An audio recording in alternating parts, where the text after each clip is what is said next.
Hi guys, welcome to this video. Today I'll be talking about the timetable at ISU and how to understand them. I would just like to let you know before we start that every class has a completely different timetable and they change every single school year. Firstly, I'm going to show you how to find your timetable on the ISU website. When you've gotten to the website, look under the tab MYP. Under that tab, you should see another tab called Timetables.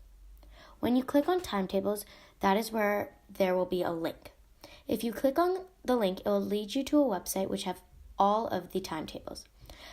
So, as you can see, there can be up to 10 periods in a whole day. However, you may not have classes for the whole day. Class starts at 8:30 every single day. Each class is exactly 45 minutes long, unless you have a double period, then it's an hour and a half. It's not indicated on the timetable, but lunch is from 5th to 6th period from 12:35 to 1:35. We also have two breaks during the day, which are between 3rd and 4th period from 10:45 to 11:05, and from 7th to 8th period from 2:35 to 2:45. Now I will be explaining what the abbreviations mean, which are the letters in bold.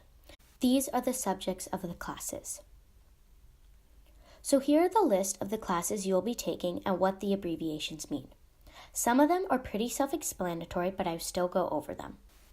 VA stands for Visual Arts, PHE stands for Physical Health Education, Dole, Dole, Deluxe, and Dolaz stand for Dutch, and they're all different phases. SC stands for Science. Both of those are math. One is math extended and one is regular math. SPLAC, SPLAY, and SPLAB are different phases of Spanish.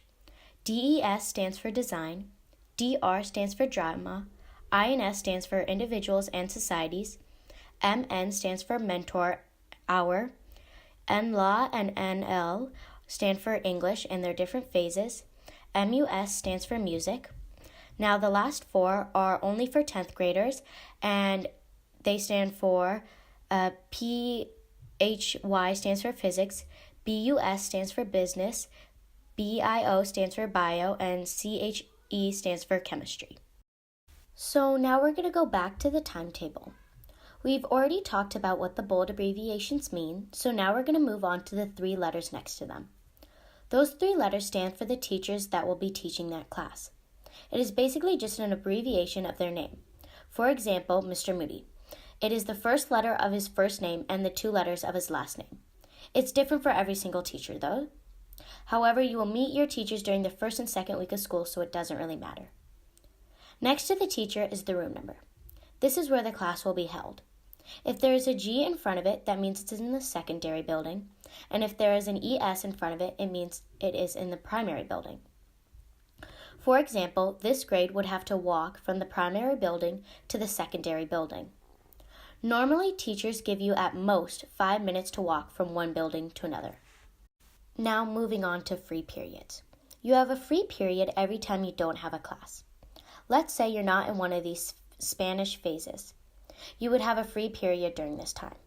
In your free period, you are expected to be productive. Also, let's say you have a free period in the morning and you are in this Dutch class. You're allowed to come at 9:15. A lot of people have questions about what is a club. Every year, the drama and music teacher put on a production, and every Wednesday during this time period, they meet up and rehearse. We also have a choir that meets up every Friday after school, and you can sign up to be part of that. So that is how you read a timetable at ISU. Just keep in mind that if you are still confused, your mentor goes over your timetable on the first day of school. Thank you so much for watching my video. If you check out my channel, there are a lot more videos about ISU, and you can get a ton of information.